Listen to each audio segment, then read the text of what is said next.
cancelled is what you'd call it now, I think, probably. Do you remember your first court case and how that felt? I'd always be looking around for a grown-up. Has Susanna Reid read her mention? I ever work alongside police officers now, sometimes I go, "Oh, your mate Susanna, how's she doing?"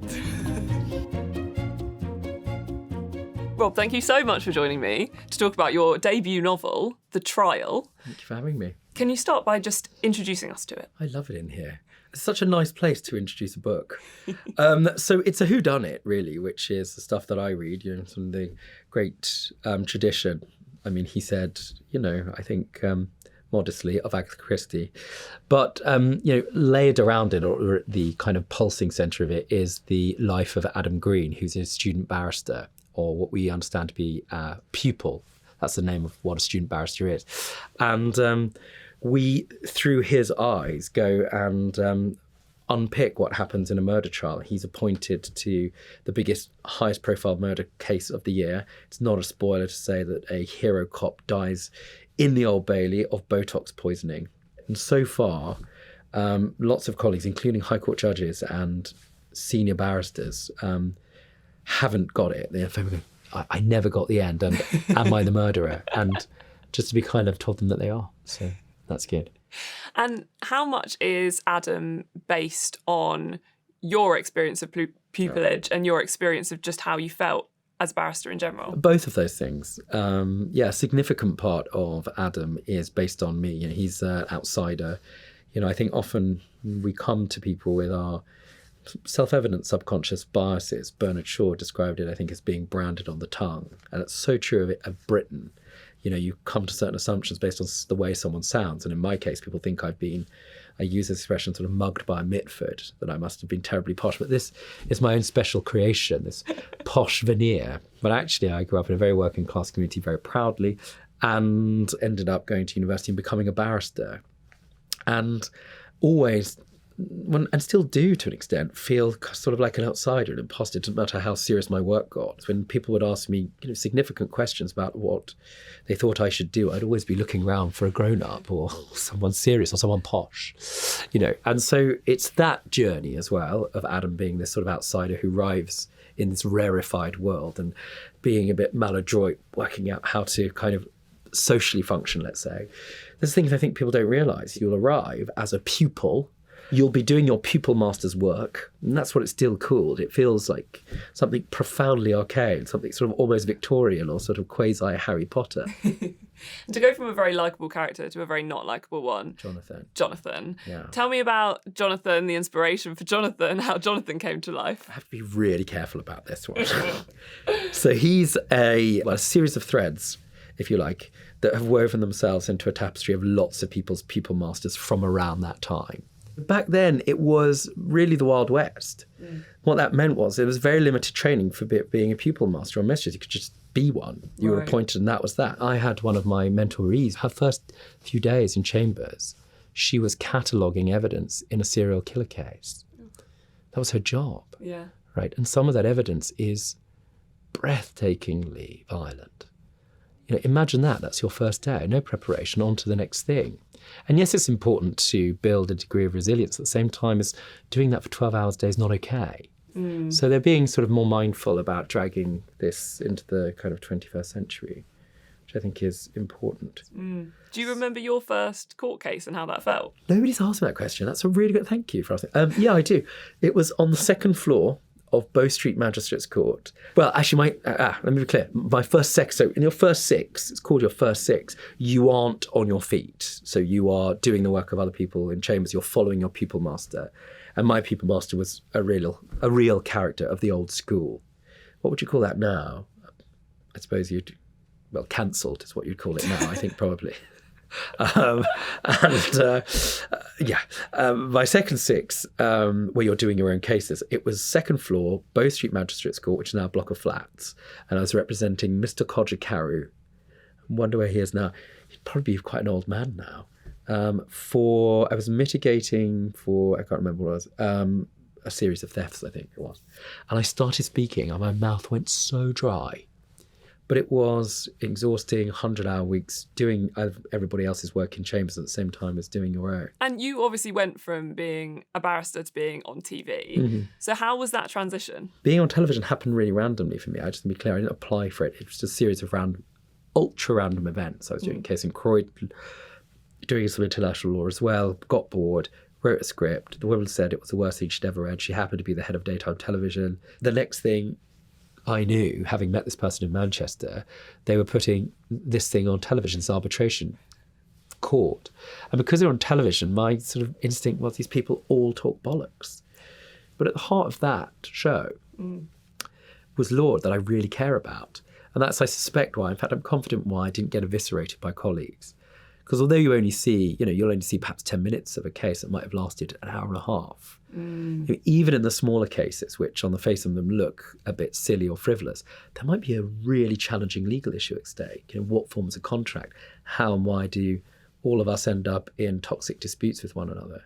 So in many ways, for me, and I hope for other people to watch it, but certainly for me, it's been a real gift. There's the prologue to the book, and straight away I was like, I have questions. Okay. So, has Susanna Reid read her mention? And what does she think? She messaged me. I don't know. I felt a bit, I wrote, I can't remember when, I think I wrote that prologue not long after coming off presenting Good Morning Britain for the first time. And I do it sort of once a month or twice a month alongside her. She's sort of a maid. And I do look alongside her in sort of bewildered awe, Fun enough, it reminds me of when I was a young barrister and I had a lot of success through luck quite quickly, I would be able to choose the QC who would be first chair. So I couldn't do a murder trial on my own. It's self-policed in that way. It's not like America, It's really important that you have the expertise before you take serious cases. So I'd be able to choose the QC, as they were then called, who would be doing the case as my leader. And I would always choose, if I could, the best female silks because they were brilliant. Often because in this one case, and I don't think she'll mind me saying, I don't care if she does, Sally Bennett-Jenkins QC, who has 6 children, triplets, twins and one, and a dog, and a husband. I mean, it was just same sort of thing, also a silk. She used to lead me in various cases. She was doing a closing speech in a murder trial we were doing with each other. And this does relate to Susanna Reid, I promise. And at the end, the clerk of the court came up to me and said, Mr. Rinder, it was so nice the way you were looking at Miss Bennett-Jenkins during her closing speech. I was like, can we say that? I was like, what's she talking about? She goes, it reminded me. I said, oh, okay. It reminded me of the way Nancy Reagan used to look at Ronald Reagan. And apparently, bearing in mind, our client had been, quite substantially guilty of several murders, I think. When she was doing her closing submissions to the jury, apparently, and I have no memory of this, I was looking at her going, almost like the jury going, isn't she amazing? I mean, I know our client's guilty, but wow.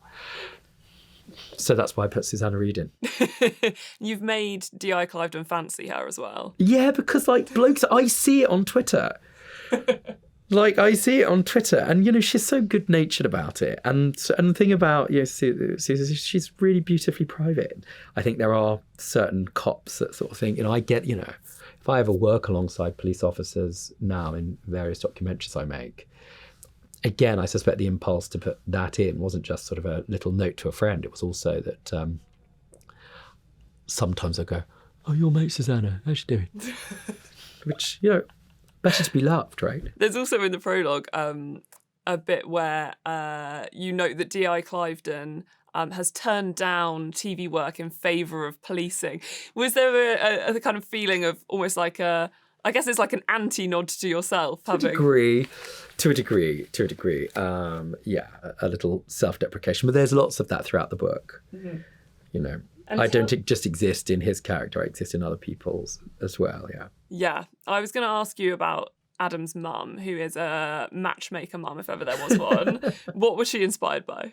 She's inspired by some of the women who I love and grew up with, who have this limitless capacity for being desperately proud at the same time of not really understanding the world that their kids may have ended up in. And that's a real challenge for all sorts of, families, especially with class dynamics. Your kid, if you've grown up in a community where people are one thing, and you've gifted all of this passion and all the things that my mum gifted me, and all of a sudden they grab their own pen and they're writing their own story outside of the normal narrative that you understand. That can be really terrifying. And have you heard any of the audiobook narration or Yeah. Josh Dillon's voice who narrates it? A little bit. What I really love is just the number of people when this first came out, their first response was, where's the audiobook? And I think that's really exciting. I don't care how you read. Why Audible matters is because a sentence or a perfect character created and conjured out of the soul and mind of a writer is the most sort of articulate and poetic moment of knowing you're not alone, right? And whether or not that's because you've read it, lots of people find that very challenging. There's so much noise in the world. Or you've heard, an actor read out that sentence. It doesn't make any difference. And on that beautiful note, I know. I'm going to say thank you so much. The trial is a very, I don't know if joyous is the right word to describe something when there's a murder, but it is a joyous read. I hope it's, look, the murder weapon is Botox for a reason, because it does elevate it to that. So in a sense where it is funny, but it is also genuinely about, and I hope people really get this, the life of Chambers, the life of the Old Bailey that you don't get to see otherwise. There's also this other subplot, one or two of them. One is about what motivates people to be interested in standing between an individual and the state, right, as a barrister. And we get that in that story of Adam Green to a degree. Yeah. But also there's another story in there, the Kavanagh case, which I hope you picked up on, right, which is what happens when somebody's treated differently because they've got lots of money. Yeah. And what happens when barristers discover, let's say, that somebody may or may not be guilty. What do they do in that moral moment? So you have this whodunit, and I hope layered below, or sitting on the foundations, let's say, is another discussion about justice and about this entire universe that you may not be aware of. So the trial, I'm selling it. Did I sell it well? I don't know. Great, and listen to the perfect. audiobook. But do not operate heavy machinery. Do we say that? Or go I to bed? don't think When it's should you putting listen to an audiobook? Whenever you want, when you're sat on the sofa stroking your cat, when you're cooking your What if dinner. you don't have a cat?